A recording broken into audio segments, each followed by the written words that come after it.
Everybody's talking about the Acolyte. The trailer's out. Speculation is beginning.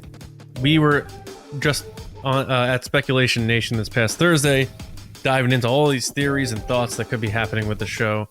We touched on this a little bit, but today it's time to ask the real question, which is how big of a role will Yoda have in the Acolyte? So welcome everybody to TRB. That's right, it's the Resistance broadcast. Welcome to our discussion show. We are going to talk all about that later, and we also have other cool topics in all Acolyte Will of the Force. Some questions submitted by our patrons. And with me as always, I'm John. With me as always is Lacey Gillerin and James Bainey. What's going on? Lacey rocking some brand. Got the TRB shirt going. I am. I love it so much. I've been wearing it for 4 days straight. That's right. And I've been doing the same with my Belgian prop crew shirt from Star Wars Celebration in London. And James has the Star Wars Celebration Luke Skywalker Return of the Jedi artwork from London. Which is very cool. 40th anniversary of Return of the Jedi. So excited to see what they come up with for Japan. I know. Yeah. Very cool. I'm looking forward to it. But yeah, so we talked about that Thursday. Star Wars Celebration tickets go on sale the week of May the 4th. So that's a big week. There's a lot going on that week. We got the movies coming back into theaters. Do you think either one of you are going to check out any of the movies? Because I can't tell if it's a marathon or if all the movies are just going back in and you get to pick which one to go see. Like, I think it's a marathon, they said. It was all 12 back to back to back. 12 hours. 9. They're just doing the 1 through 9, I think. Oh.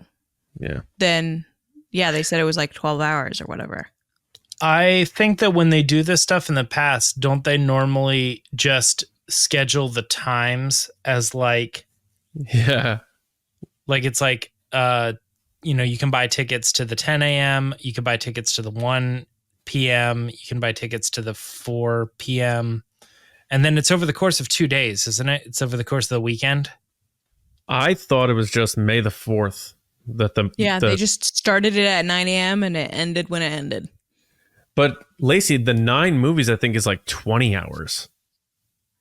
Because each movie's over 2 hours. Someone online said it was like 12 That's hours. why I'm saying I think it's actually over 2 days. Maybe I'm wrong on that. I don't know. But we'll find out. Any interest? I am interested in seeing the Phantom Menace in the movie theater. Gosh, yeah, Have it's you never tough. seen it in the theater? I want to see Phantom them all Menace? in the theater, but Yeah, I saw it when it came out. Oh, yeah. Okay.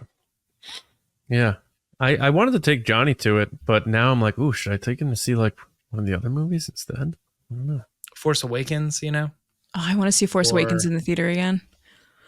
Yeah, that's a fun theater movie. Well, we'll see. All right. Gotta catch Attack of the Clones. Before we get into Will of the Force, just want to quickly say to anyone who's recently joined us, of course, make sure you are subscribed to the podcast on your preferred audio platforms. Spread the word, as I always say. If you are new to the show and you found us in other ways, thank you for being a part of what we got here. Either way, if you've been with us for a long time or a short time, tell your friends about the podcast. And then, of course, the channel, if you're watching, youtube.com/@the-resistance broadcast. But do hop over to patreon.com/resistance broadcast. We had a couple people recently join. A lot of extra footage, content and stuff we have going on our Patreon. So give it a look. Tiers start at $5, and it goes a long way to supporting what we're doing here, including our trek to Japan next year. So for Star Wars Celebration. So thank you all very much. We appreciate it. And one of the aspects of being a patron is you get to submit topics to the show. And James is going to kick off that segment right now. And it is called Will of the Force. I fear nothing, for all this, as the Force wills it. All right, Will of the Force. Guys, are you excited to get back into this yet again? Especially this Acolyte only version that we're doing this week. We asked questions to the patrons and they sent in at least this question right here. General Chris Morales sent us the question. He's been getting a lot of questions in, hasn't he? It's his week. Yeah. With super chats and the Ask the Resistance and the Will of the Force.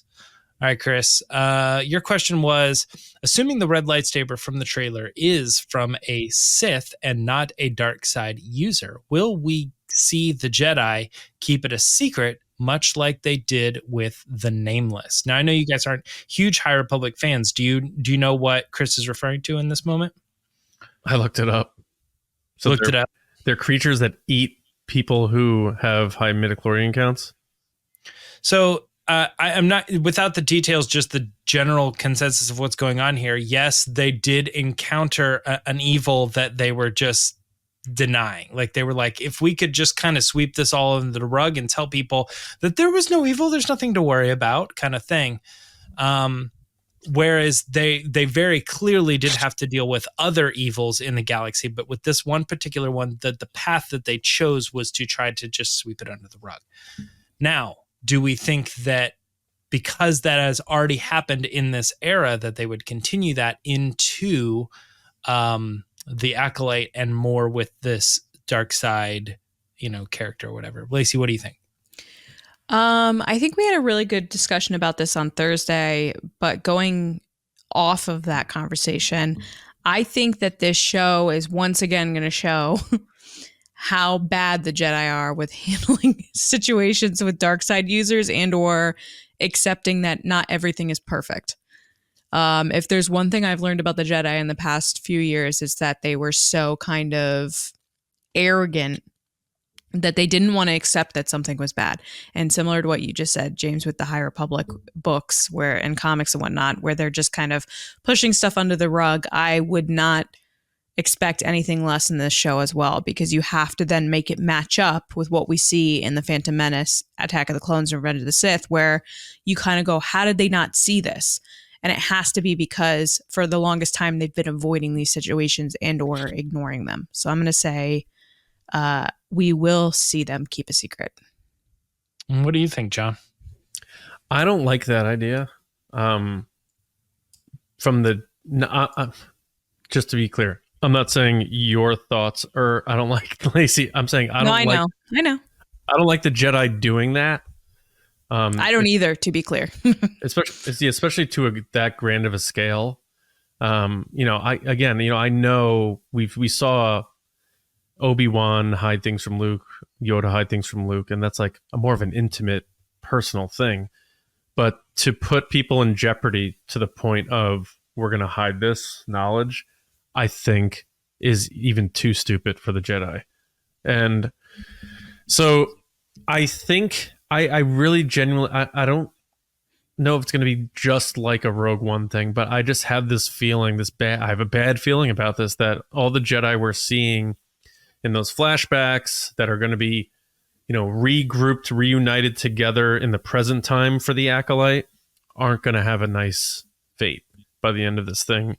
And I don't think it's going to be, and we'll touch on this later, but I don't think it's going to be a situation where like Yoda's in the mix in this story. We may see him at the Jedi Temple or something, but I would have a hard time if the Jedi encounter this uprising and try to hide it or bury it or ignore it. And then we're like, so that's why Palpatine got into the Senate and did all this stuff. So I have a hard time with it. So I'm going to say they will not keep it a secret. Whoever survives this show. One thing that sort of bothered me about the end of Obi-Wan is when we saw this great scene happen with Vader, where he gets his mask broken and all this other stuff. And you hear the voice of it, and all this. And I was like, but we already got this in another thing. They did something really cool on a lower tier and then raised it up to live action so more people saw that thing, which makes me think that maybe they would do it. But there's two things where I think I agree with you guys that they're not going to do this.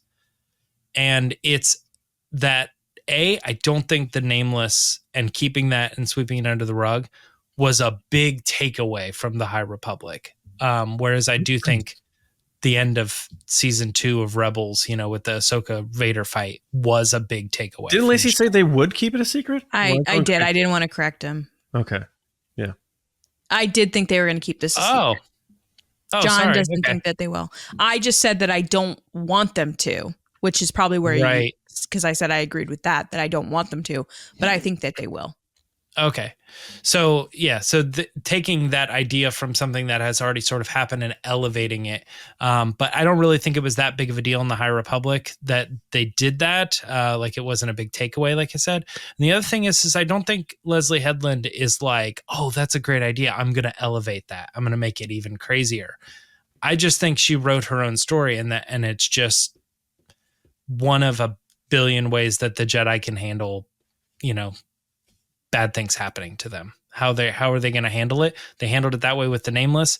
Probably unlikely that another author came up with the exact same story, So I'm going to say no, but it's always possible. I just think it's I just find it to be kind of a reflection of not only nowadays, but throughout history with how governments work or people in power work in general, is that they only share what they want to share.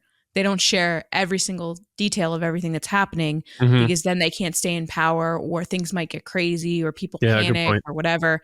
People just tend to keep things close to the chest. You know what I mean? So that's why I'm saying that I think this is a great question from Chris, that do you think they're going to keep things to themselves? I think they do, because we saw them do it in the prequel trilogy. We see them do it all the time. I mean, in the original trilogy, they kept tons of stuff from Luke until he was, so from a certain point of view, and Luke's like, why didn't you tell me this stuff? And they're like, well, we didn't think it was important at the time. Like, that's like the way of the Jedi. Not that you're wrong, James. I'm just explaining my thought thoroughly. No, I get it. So we'll see. We'll find out if they elevate that storyline and make it how they're going to handle the Sith in the, or, whoever the Stark's head entity is, whatever it is. I do tend to think that it's more likely a Rogue One situation where everybody involved just gets killed and the Sith are like, man, God, that was close. They almost told everybody, we were almost unveiled. Ooh, good thing we killed them all. All right, let's move on to the next one here. This is another Will question, because it's Will the Force. Will the ancient Jedi texts be explored further in the Acolyte? John, I'm going to assume that you want to answer this question in the positive format, because I think you think we're going back to Octo. I think we're going back to Octo. I think it'd be cool if someone removed some of the books or did something to manipulate something. But ultimately, ripped out one of the books of the Bible or something, kind of thing, like lost. Book of I Judas think, or whatever. But I ultimately, as I think about it further, I don't think the texts are going to be involved. It'd be interesting, but I do think we're getting Octo. But I'm going to assume the texts are going to be left as is, and maybe because they didn't know they were there or something like that. I think the more of the focus is going to be on the Sith hole, the dark side hole in Octo. I've been famous for this kind of stance before, but I'm just going to run the probability of the math. I'm just going to assume it's not Octo. It's just logistically, it makes sense in the story, but it's logically, mathematically, it kind of is just more likely another planet that has cliffs and water. So because of that, I'm just going to hedge my bet on no, it's not Octo, and therefore the Jedi texts aren't even really part of the story. Plus, the other aspect of it, if John, like you bring up, is sort of if they go there and they're the dark side people and they're there and the texts are right over there, I don't know. Why aren't they messing with the ancient Jedi temple and stuff? I don't know. Maybe it's more preserved. Maybe they're the people who burn it down to where it is when Luke finally gets there. Maybe it has been preserved for all these centuries, and I don't know. But I say no, they're not going to do it. Lacey, what do you think? I'm going to keep my answer kind of short here because I don't really have much to add, but I think the ancient Jedi texts will not be explored in the Acolyte. I don't think that's necessary. They might be shown, but I don't think they're going to be thoroughly explored or detailed, or I think it's just going to be happenstance where it's hey, those were in The Last Jedi. Hey, Yeah, that's where that happened. I just don't think it's necessary. And there is seemingly a lot that needs to be explained over the course of these 8 episodes. All right. Well, we just touched on the history of the Jedi. I'm going to bounce it right back at you, Lacey, with are we traveling to the ancient Sith world of Moraband in the Acolyte?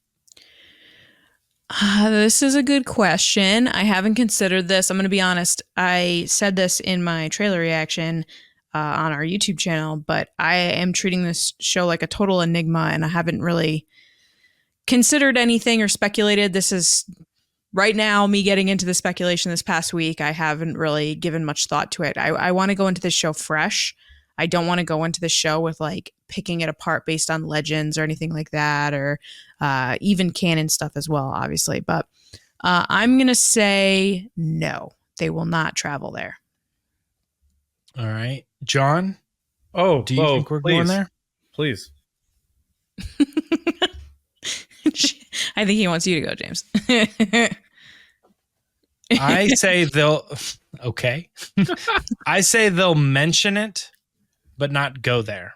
But I think that could be similar to when Luke said, at the height of their power, they allowed Darth Sidious, and we're like, oh my gosh, it's just like this mention of a name.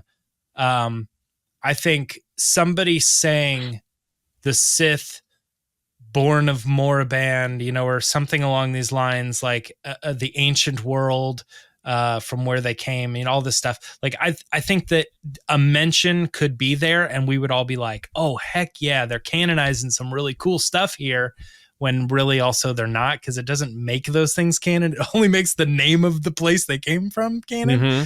But I don't think we're going to go there. Yeah. We're going to save that for, the Mangold movie or something. Yeah. Wasn't Moraband where Yoda went in the Clone Wars? Was it during the Mortis arc? No. Where Cad Bane, or not Cad Bane, Darth Bane showed up? Yeah. That wasn't related to Mortis, but it was related to the life stream or the life spring of the Force. And he was talking to those creatures and everything. And he was having all those visions of different things that could happen and all this other stuff. I don't, that does kind of sound familiar. I can look that up, but it's canon, just so you know that. It is canon. Like it's in StarWars.com, the planet. But I'm going to say this.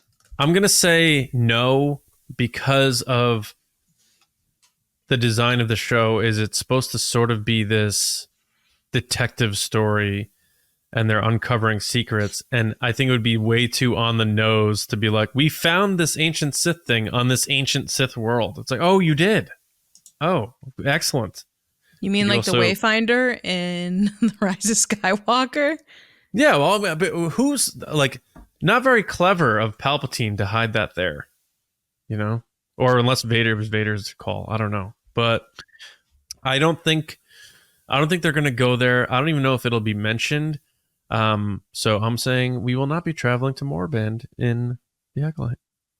As I look it up, it was mentioned first appearance was the Clone Wars episodes you're talking about. So it probably was stated by either Darth Bane or Yoda in that moment. It was also mentioned in the From a Certain Point of View of Empire Strikes Back, which is interesting. But the most interesting to me is that it was in the junior novel for The Rise of Skywalker, not the regular novelization, but it was mentioned in the junior novel of The Rise of Skywalker. So at some point, Palpatine or Kylo Ren mentioned Moraband, which is interesting at that time. Kind of cool.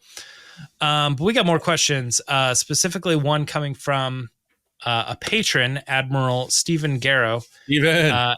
And Stephen sent us the question, will we see Yoda as a key character in the Acolyte? And we're finally going to get to super chats and other Ask the Resistance questions that we had on Thursday that we redirected to Monday's show. Let's talk about it really quickly. John, you're going first on this one. Thoughts on Yoda in the Acolyte? Yoda is going to have a very small role in the Acolyte. So much so that they're going to be able to do puppet Yoda. And he's not going to be as involved as I think some people may think. And I'll expand upon that in the discussion. I also think that he's going to be in the Acolyte. He will show up. Lacey? Well, the Lacey question says is, he's do you in the think trailer. You think the he'll be a question is, key do you think he'll be a key character? Not that he'll show up, James. So no. Okay, you don't think he's going to be a key character. I also don't think he's going to be a key character in the show. Oh. All right. All right. Now But we're gonna get to our discussion later. But Lacey? Yeah, it's time for the Patreon pod race.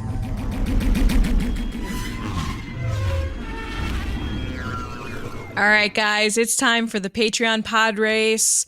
Back again, which is super exciting. For those of you that are just joining, it's been a while since we've done these. We just did our first one last week for a very long time, actually. But this is a part of the show that we bring in some of our patrons to take part, our generals and spice runners.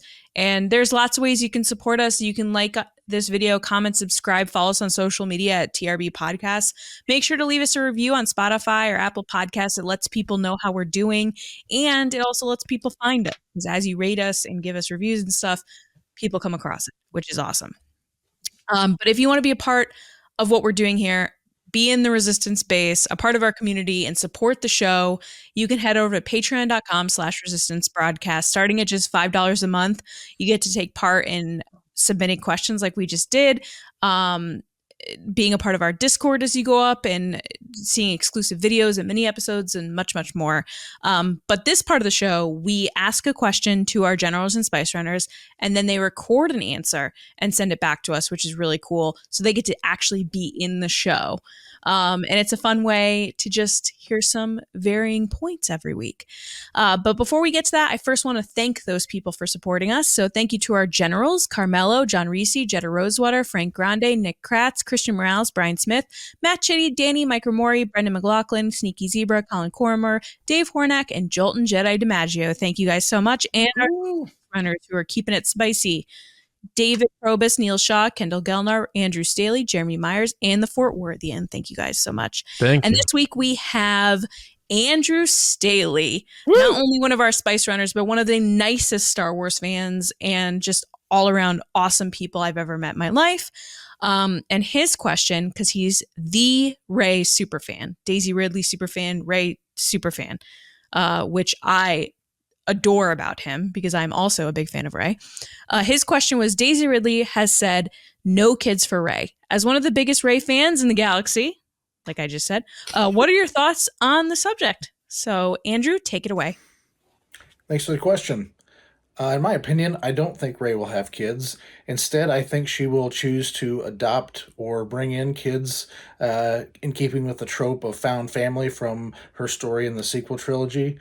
I also think it will help to break from the bloodline of the Skywalker trilogy, and so this will be an all-new family as part of her story. So we'll see what happens in a couple of years, but either way, I'm looking forward to it, and I really appreciate the question and the opportunity to come on and be with you guys. So thank you very much, and a special shout out to all my friends from Celebration. Hopefully we'll see you in a couple of years or in a year. May the Force be with you all. Awesome job, Andrew. It's great to see you on the show again. Love hearing you talk about Rey. So, John, what'd you think? Andrew, you're the man. Hope you're doing well, buddy. It's good to see you, as Lacey said. I saw you say something about at the end of your pod race about Japan. So I assume you're all in and you're going. So that makes me excited too, that we're going to hang out again. I mean, sooner than that would be cool, but we can wait a year. Patience is the virtue of a Jedi. But I really do like your answer. Found family is a major part of Star Wars. We've dedicated episodes to it. It was a massive theme of The Rise of Skywalker.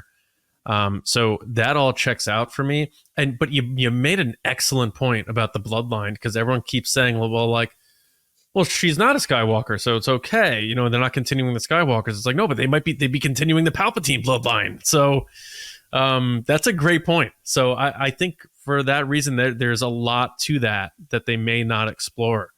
So I think this might have been one of your best pod race answers ever. I mean, it's hard to think back to all of them, but I think you knocked it out of the park on this one. I think you did a great job. And it's just always good to hear from you and see you, buddy. You're such a positive presence, and you always put me in a good mood when we're talking Star Wars, whether it's in person, over a beer at Celebration, or in the chats, or whatever. So again, hope you're doing well, buddy. It's great to see you, and awesome answer.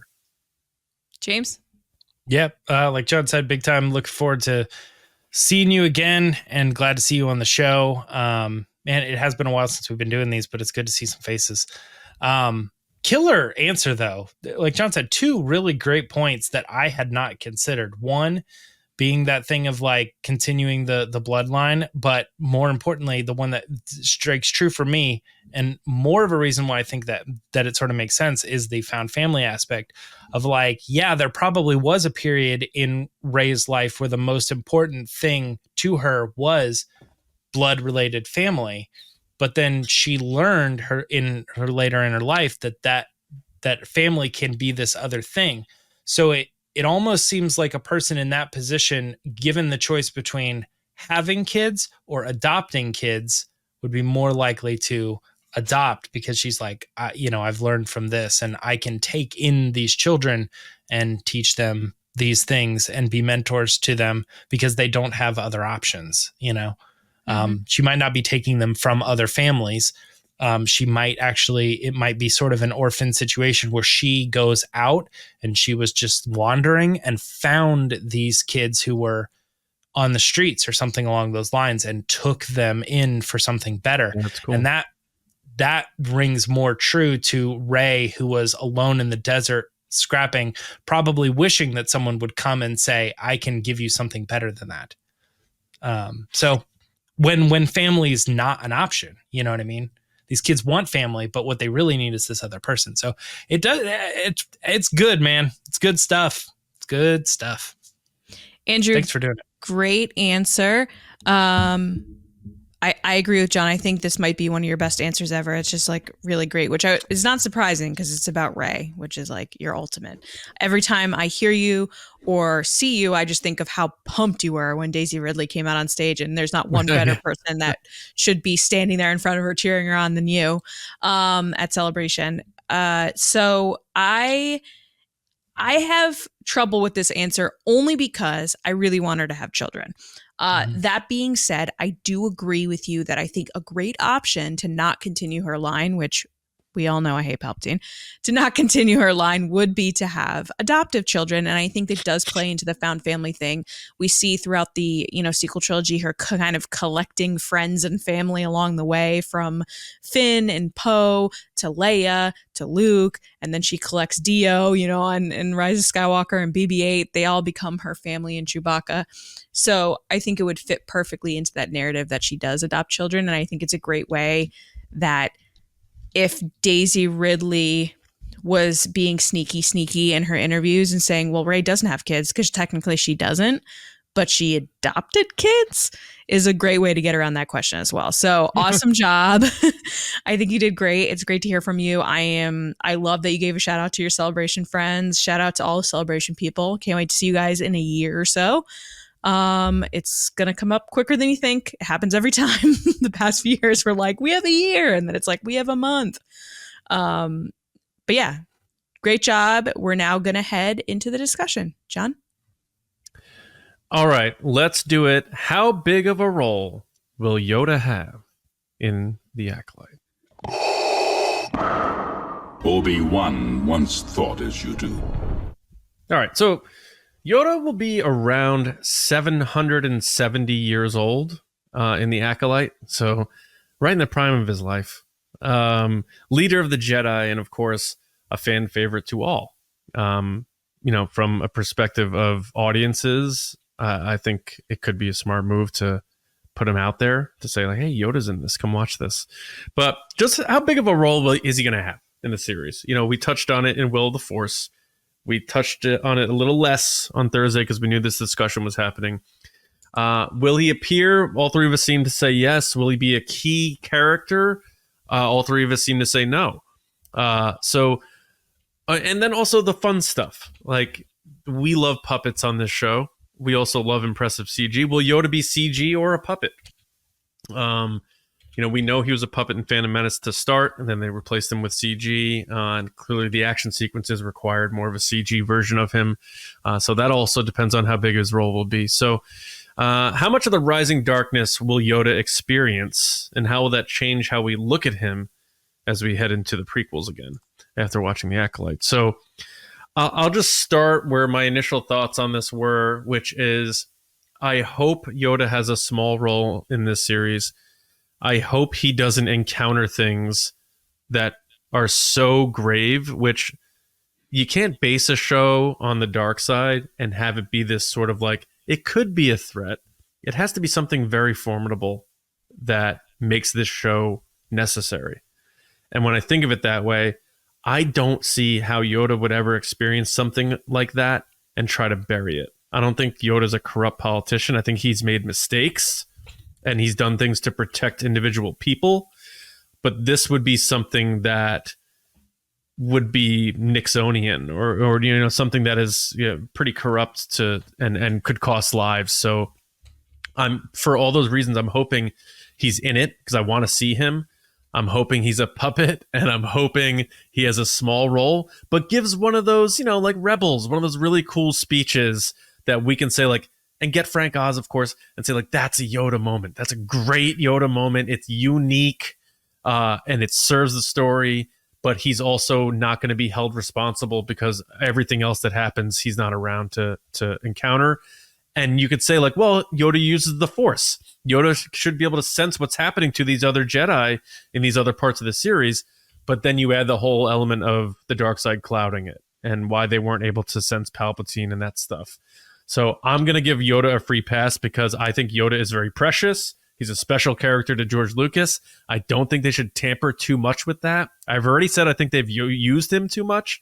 So for all the reasons I've listed, I'm hoping he's not going to have that big of a role. Where are you guys at with this? Go ahead, James. Yeah, I think that summarizes pretty much what I'm thinking.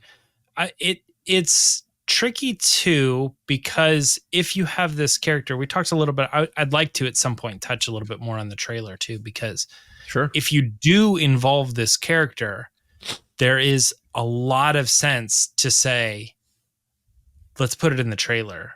And then also Star Wars does a lot of like, well, Qui-Gon's in there, we should put him in the trailer, but they don't, they hide him, you know? So it's like, I don't know which one they're going to go with. But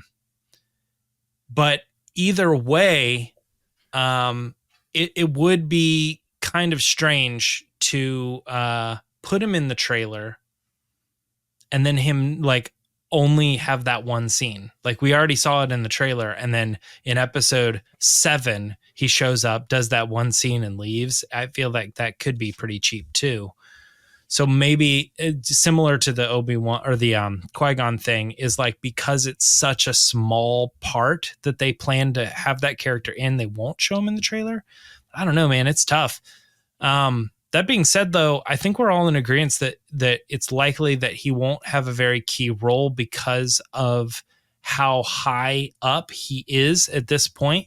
And if the Sith story is getting all the way up to the top, then Yoda only has one choice, or he has two choices. He can pursue it or he can bury it. And we all sort of agree, or we think that Yoda probably isn't the type of person to bury that story, right? To work with his like close guys and be like, well, we should just never talk about this again. That doesn't seem like him. That seems like other Jedi below him. But I also want to raise this question too, because John, you said you hope he's a puppet. I think he's going to be CG. Really? If he's in the show. Yeah. Because I think we've advanced a lot. that we could probably pull it off even better than we did in the past. But secondly, the other thing for me is like sort of how you said, you know, how they won't recast characters after like a certain point and then it's that character from then on. I think like if we have CG Yoda at this point and also CG Yoda later down, you know, if they ever do like a younger flipping around Yoda and stuff, they do that one CG too. Then he's CG all the way up until Revenge of the Sith. And then after that, he's A New Hope. He's puppet from that point forward. I don't like how Yoda looks in the prequels. To me, no, I get that. Yeah. And I don't mean that's to jump in. He has a very round head. Very round. Don't you? So just real quick, indulge me here. So 900 years old, and the prequels start 30 years before that. So just divide that by 10. So he's 90 years old, for argument's sake, in Empire Strikes Back, and he's 87 in the prequels. And George is like, he's got to look younger. I'm like, no, he doesn't. So I just think his face looks a little gremlin-y. I think they messed up how Yoda looks a bit. I mean, I think they also screwed up how Chewie looked in Revenge of the Sith. I think, but I agree. So that's all I have to say. I think they just made Yoda unnecessarily look different in the prequels, and I'm not sure why. Well, we can talk more about that. I have things to say, but I want to hear Lacey's thoughts on just generally Yoda in the Acolyte. There's a lot here. You guys made some really good points. I think that Yoda is one of those characters that's easily recognizable to anybody that likes Star Wars or doesn't. If you show him to anybody, they're like, oh, that's Yoda. Just like if you were to show them a picture of Darth Vader. It's like one of those pop culture icons that no matter who you are, what you like, you know certain characters. Like everybody knows Harry Potter. Everybody knows, I don't know, Spider-Man. Bugs Bunny. Bugs Bunny. It's the same thing. Well, I mean, nowadays Warner Brothers trying to delete all that, but Mickey Mouse. Mickey Mouse, sure. So I just feel like it would be silly to have a time period where Yoda could still be part of this story and not have him in it. Especially when this is supposed to be the high time of the Jedi. We're meeting him. We've met him so far, should I say, at the time where the Jedi fall, and then he goes into hiding, and then he's like being this weird creature that then ends up to be this great master, you know? So I think as Star Wars fans, we've always wanted to see him in his prime as the master, as the person that's part of this big golden age of Jedi. We get a little bit of that in the kids show, you know, Young Jedi Adventures. We see him like hanging out with them all the time, which I'm like, doesn't this guy have things to do? Yeah. But like you get the books and he's not involved in any like the Dren gear and all that. Like he's not even talking about it. But yet these kids need to go and collect some fruit from, you know. And he's like, hey, you tried real hard in that boat race. Here's a lightsaber that I was holding just for you, Kai. Yeah. Look, it's cute. It's adorable, but it's a little ridiculous. That being said, I think that Yoda would be a great character to bring into this show that would then tie it back to what everybody knows of Star Wars without feeling like they've been left out. In the sense of, say, someone loves the original trilogy but haven't really gotten into anything that Disney's done recently, but they love Yoda. Yoda's their favorite character. They're going to come back and watch this show if Yoda's in it. Or someone's going to say, hey, I saw that Yoda came back. And I'm sure, which many of us felt that way, when The Mandalorian came out and Grogu came out, everyone was like, is that baby Yoda? Obviously, we called him that. Is that Yoda as a baby? And it's like, no, that doesn't make sense in the time period. And you had to explain that to everyone you knew. Like, no, that is not Yoda. So it's not actually baby Yoda. Right. That in itself explains that having Yoda in the show would just be a great idea and or connection. That being said, I think we're going to see him in a trailer at some point. I really think we're going to see one on May 4th because this launch on June 4th, right? A month prior is May 4th. So they could literally put out a trailer being like, coming in a month. And then it's like Yoda and you're like, oh my God, it's Yoda. And then it's going to draw in people that don't normally watch these shows or, you know, subscribe to Disney Plus. It's a great way to drive people to Disney Plus, even though they seemingly are having really great success with like the 5th rendition of Taylor Swift's concert. Like, I don't know how people keep getting versions of this concert that she filmed that like everybody has their own version, but I digress. I don't think he's going to be a main character because it's clear that the character May, played by Amandla, is the protagonist. She is the main character. However, I don't think it would be wrong to have him be in parts, whether it be in the Jedi Council or, you know, in a bigger discussion of what could be going wrong. But it gets tricky, which I'm sure we're going to get into in this discussion of at what point does it hurt his story, him being a part of the show? At what point is it too much Yoda? Because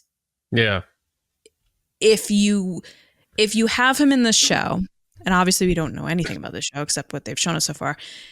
If you have him in the show and he knows that something terrible is going on and he ignores it, and then he ignores all those things again, seemingly later on in the prequel trilogy where he's like, yeah, something seems off, but like, we'll wait to see what happens. Like, that sets it up that he doesn't know what he's doing and it makes him look lesser than a good Jedi.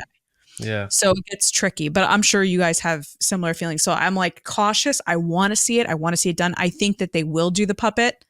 I think CG, James, like you said, is the easier route, but I don't see why they wouldn't do the puppet. They have it from The Last Jedi.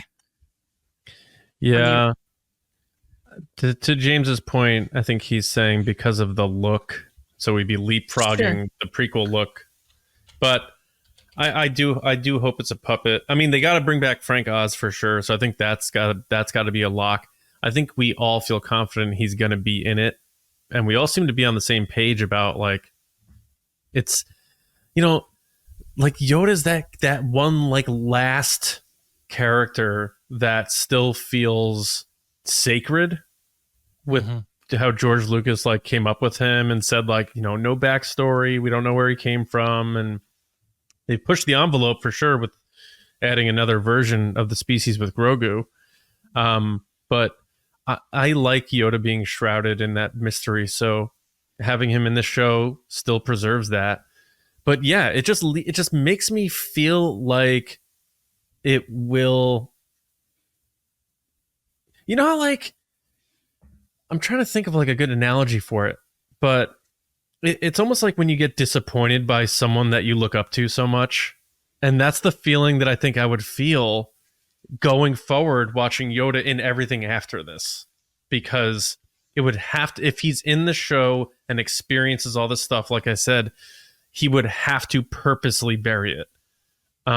So that's why I'm hoping he's in the show, you know, even if he's in the show just at, you know, what I think is going to be the beginning where we see May as a kid, seemingly we assume it's her, you know, I assume it's her. I sense fire.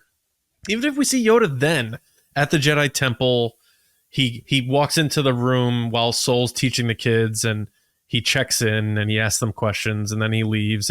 But he says something meaningful that maybe they'll carry with him and re-quote later in the show to like bookend it, because I love bookends. Yeah. But that'd be enough for me, because then they can go on this adventure, do these things, and Yoda can be absolved of it because he's not necessarily privy to it.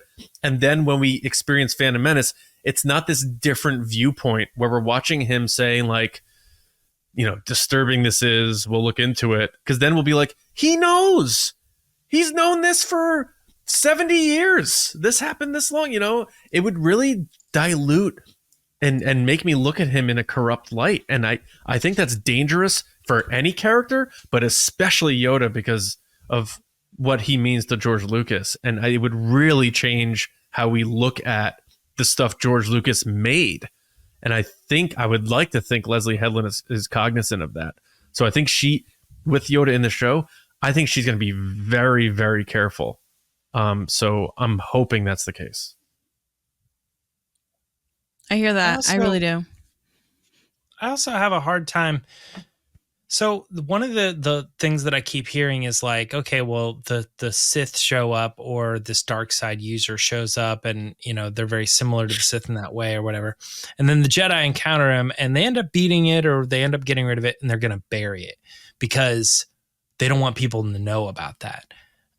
I don't see how that matches up at all, because you're also talking about the High Republic, where the Nile have like very clearly caused the great disaster across, the galaxy.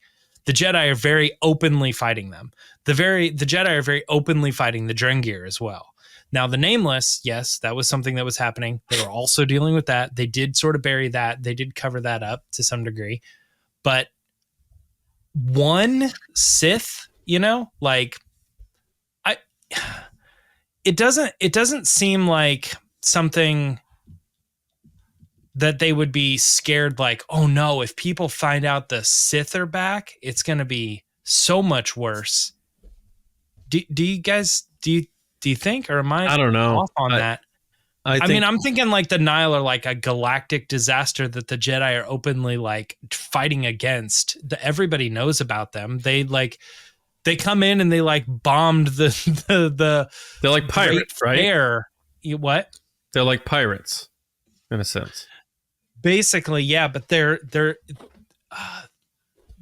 yeah. I mean, I don't know what you would compare them to in real life as far as history goes, but they're just so like anti the establishment that they're just trying to take down the regular order of things. They're terrorists. Yeah, I know. Yeah. But like but to be as open as they are, like, I feel like the Jedi are already in question with their authority on like, how are you guys handling all this and stuff?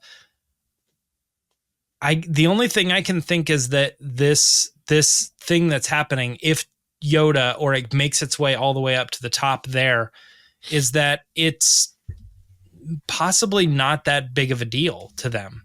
Is they're like, we've got other things to worry about. If you think there's a Sith out there, then go deal with it. And that's it. But yeah, but then that never any like actual like fact. Doesn't that makes the show feel cheap to me? Because then, like, if the show's all about the Acolyte, whoever this Acolyte is, whether it's May or someone else, and they twist it up on us Shalaman style, they're an Acolyte to somebody, and the show's being told, the story's being told for a reason, not hey, we're just doing this show where one Sith popped up and Yoda was like, hey, just go take care of that, and it all went sideways. Like, they're making the show for impact. And I think it has to have a bigger stake than it just being like Yoda, like, yeah, go handle it. Sort of like, go send Obi-Wan to a border dispute on Ancion. It has to be more than that. And it's from a fan perspective too. We could say all we want about the other antagonists in the High Republic. If we're being honest, they wanted to tell a story of the Jedi at the high time, and they needed some levels of antagonists, and they had to dance around the elements of the dark side of the Force and figure out other antagonists that were a bit different. So I just think this is a bridge from High Republic. This is in the High Republic era technically, but it's a bridge to what we know. Like, the Acolyte, I think, is going to be used to help serve what's ahead. And I know Lacey hates it, but I think it will help understand the roots of Palpatine without him being in it or anything like that. Because I think there should be like a Plagueis element to that, because he is very mysterious. I'm not saying he has to be the main, whoever this Acolyte is following, but I just think that has to be more to it than it just being this surface level. Like, if you guys think that there's that going on, go check it out. I'm not trying to like distill what you're saying, but I think they don't make the show just to make the show. I think they're making the show because of impact. All I'm trying to consider is how key of a character is Yoda going to be. You know what I mean? Yeah, Which this you don't stuff think he's really going to is be, happening. I know all of this stuff is happening, and it is serious, and it is a serious threat when you get there and you're showing us that type of stuff. But I don't know. I guess like you could do a movie about like a group of military people who go in and are fighting, against these people or whatever. How involved is the president, in that movie? And it's like, probably not a lot. Probably there might be a scene where somebody up high is like, yeah, go deal with that, but we're not going to be as involved because we have all this other stuff to deal with. But then when you get down to and you strip away all the rest of it and you actually look at what's happening to these people, it's a very intense, serious story. But it's probably not looked over the highest of the high because they're dealing with all of this other stuff that has happened that's very open and very public. So they may be going like, dark side user, maybe. We haven't seen that in forever. If you think that's out there, then go trace it down. That's fine. But like, you know, we can't stop everything we're doing to go deal with that. And maybe that's part of the impact of the problem. You know, they didn't think this was a real issue. So they didn't really, the higher ups just sort of brushed it off.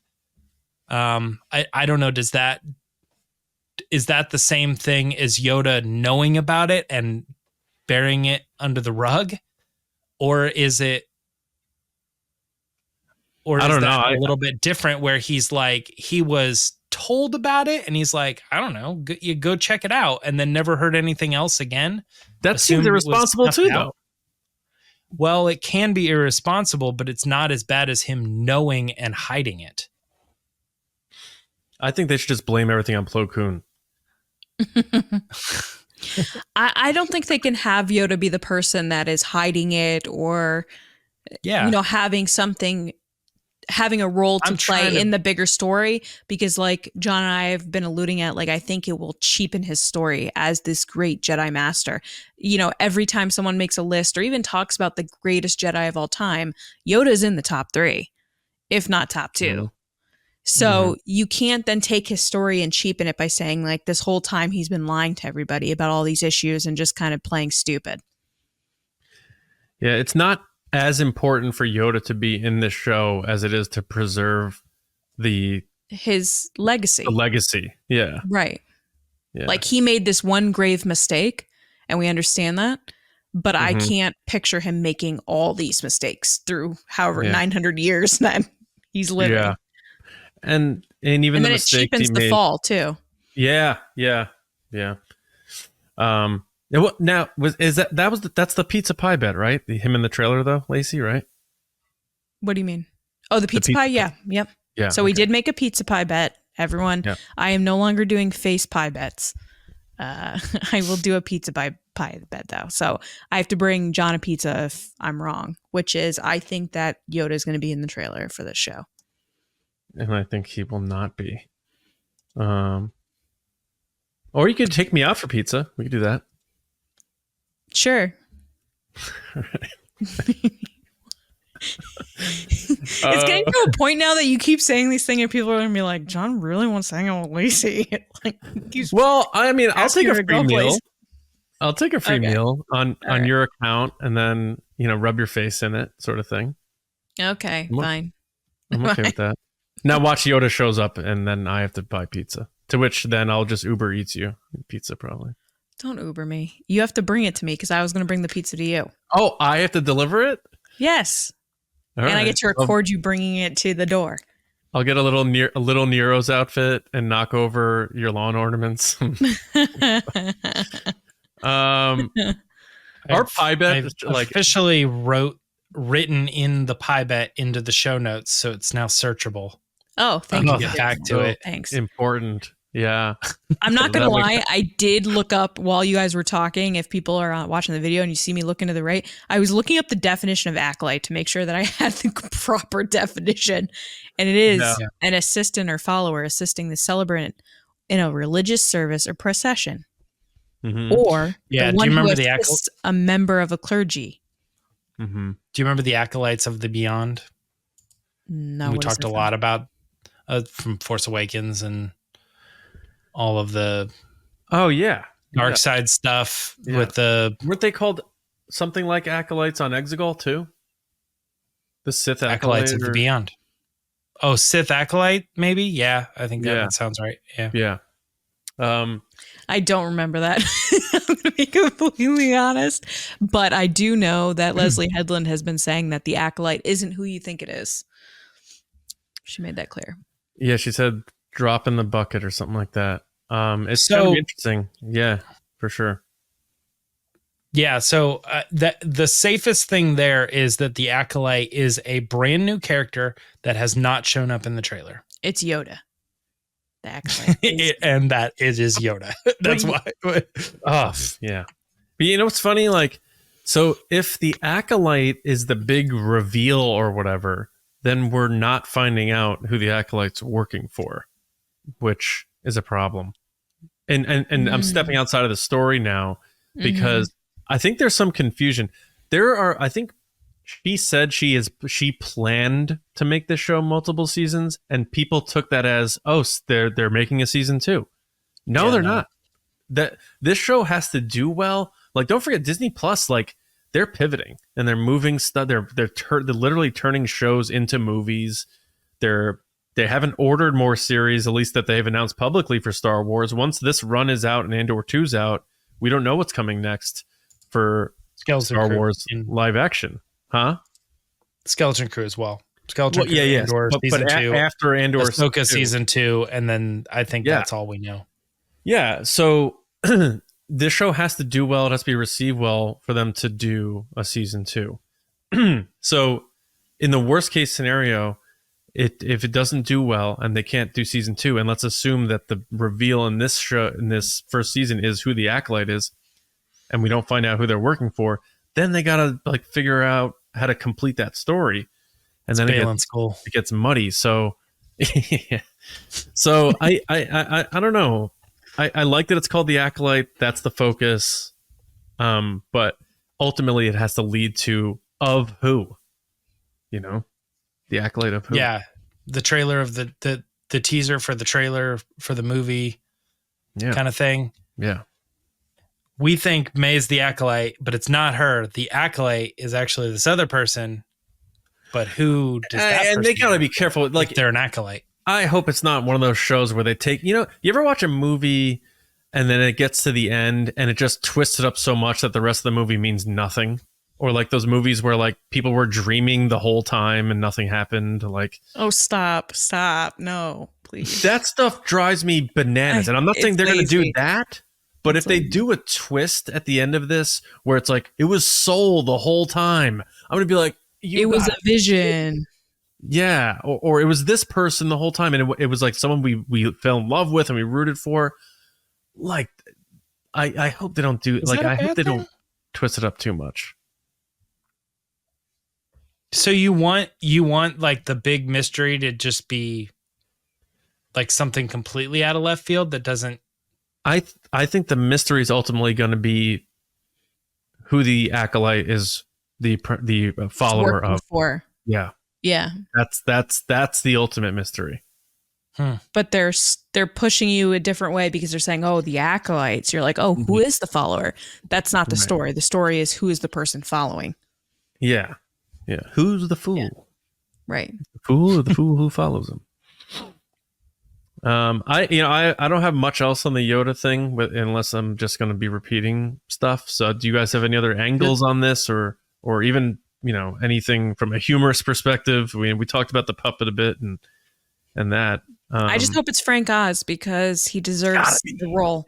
I know you say that, but we've seen them give voice actor roles to random guy that is cheaper. You know what I mean? I'm not saying they're going to do that for Yoda, but I would hope that they wouldn't. I saw Frank Oz on Twitter having to defend his knowledge of Sesame Street to random people because he didn't like the idea of Cookie Monster having an awareness of certain real life things.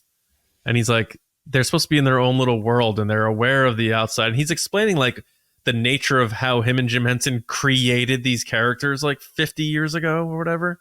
And these people are like, you're wrong. I'm like, right. When he was talking about the Muppets and he was like, they wouldn't be doing the thing. Yeah. It was kind of like not just Frank Oz. It was also the guy that did Kermit the Frog. What was his name? Steve something. He was also in the attitude of, Jim wouldn't have wanted them on a Geico commercial. Jim wouldn't have wanted them doing these things. And Disney's just, first of all, Disney's doing a terrible job with the Muppets. I think Disney does a lot of great things. They have not handled the Muppets well. They are running them into the ground and they just don't get it. Yeah. But yeah, that was one of the big things is like that Muppet show that they did that everyone's like, this is such a funny show. Like Jim would have never done that show. Like there's I just a can't little get bit of over a disconnect of what the Muppets and these characters were created for and what they're then being used for now currently. But who in their right mind thinks like, I'm going to tell the guy who created these characters with Jim Henson that he doesn't get it and I do? Like, are you crazy? Like, what are we doing? Like, that's so bizarre. That's like telling Paul McCartney how to write a song. Like, the Beatles should have done this. Like, what are we doing? Like, I that blew my mind. And then he had to like explain why he was defending himself to people. I'm like, Frank Oz, you don't have to do anything, dude. Like, I can't believe that you even had to defend yourself because you told that person that they had a bad take on Cookie Monster. He's like, in the Disney Legends this year. Him and John Williams. And Harrison Ford. Mm-hmm. Yeah. And I think like Miley Cyrus. Good for They made her. those guys She wait. worked so hard. She did a video this week where she read her old schedule when she was 13. And it was like, wake up 5:30 a.m. for hair and makeup. Interview 7:30. Interview 7:45. Oh, yeah. I'm Interview not saying that. 8:15. She I'm just saying totally deserves the Legends. They made John Williams wait till he was 92.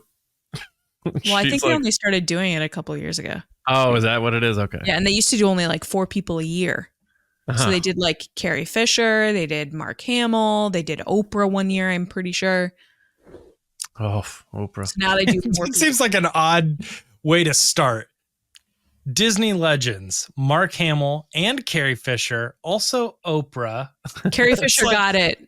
2 from Star away. Wars. Like, spread it out or something, you know? Well, I think because she passed away, they were like, Legends. Yeah. Mhm. Yeah. Yeah. The Yoda thing, quickly, it seems like I'm on this side that he's in the show, but you know, the more we talk about it and stuff, it almost feels like really sketchy to put him in any capacity other than we need the views. It's risky. Yeah.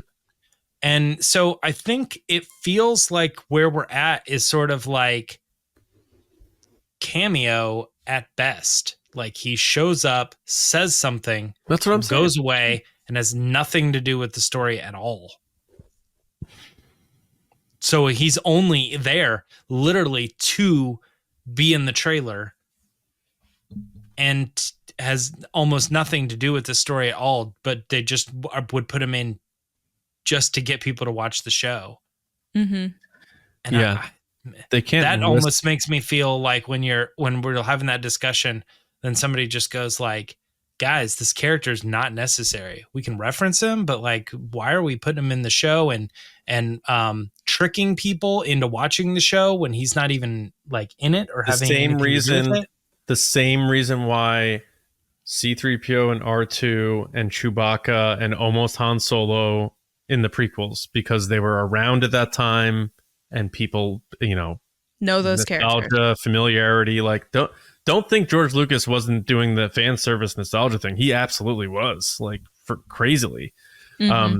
The Yoda thing, though, it's like, But those characters in this small window of getting people to watch your show more because Yoda's in it is not, in my opinion, not worth potentially damaging how that character is viewed in overall. So. And right. I'm not saying to include him. I'm arguing like maybe he's not even in the show. Yeah, and I'd be fine with that too. But I think we all said we think he will be. So now we're just tossing the hypotheticals out there. But good chat though. I'm curious what you think out there. I want to hear what our audience thinks, whether it's in the comments on YouTube or social media, TRB podcasts, or on our Discord server on Patreon. Like, I want to hear about it because we don't always, the three of us don't always align on our discussions, and we happen to all be relatively on the same page on this one. So want to see if there's any varying points of view out there. Do you want all Yoda? Do you want him to be hiding a corrupt hider of information? So let us know. But thank you anyway to all of you for listening and watching and being a part of what we got going on here at TRB. It means a lot to us. You heard all the plugs before, so now we'll just say we'll be back with you on Thursday night for TRB Live, where we'll dive into the latest news or if anything else comes out. And for me, Johnny Hoey on social media, and my movie pod, Just Like the Movies. And we're starting to do, every once in a while, getting back into doing other reactions. I reacted to the Beetlejuice trailer, big Michael Keaton fan. And we also all did reactions to the Acolyte trailer. Lacey has a video, and me and James did one as well. So check those out. John watched it and called me a nerd. Because, what did you say? That was so ridiculous. I said, buckle up. Buckle up, yeah. But it was the way you said it. You go, buckle up. Yeah. Things happen when I'm alone talking to myself. Oh, yeah. I mean, yeah, I do that stuff. Even when I'm not recording, I say dumb things to myself. But yeah. James, how about you? Where are you at? I'm on social media at Myra Trunks, but more specifically for the channel, I am doing Bad Batch Reaction Show weekly as the episodes come out on Wednesdays. Hey, Acolyte's coming out Tuesdays now, Tuesday night. Tuesday night. Can we do this for the Bad Batch too? Come on, right? Guys. Tuesdays. Let's go. Prime time, baby. We don't need 3 a.m. drops. 6 weeks left. 6 weeks left. That's it for the Bad Batch. 7 weeks left? Something like that. Yeah, 8 episodes, but 2 of them are playing the same week. So just ballparking. All right, Lacey, how about you? People can find me on social media at Lacey Gillerin, on TikTok at It's Lacey Gillerin, and here on the channel talking about Star Wars on the podcast. I love Star Wars. You can find us at rom-common when you have other downtime. Yeah, when I'm not taking care of my children and exhausted. Yes. Actually, it's been Love Is Blind lately. That's been my hot thing. I watched Love Is Blind too. I have to admit it. So I have to admit it. It's crazy. All right. Thank you, everybody. We hope you have a great week. We hope your spring is off to an awesome start and things start warming up. But we'll see you on Thursday night, TRB Live. So until then, from us here at TRB, see you around, kids.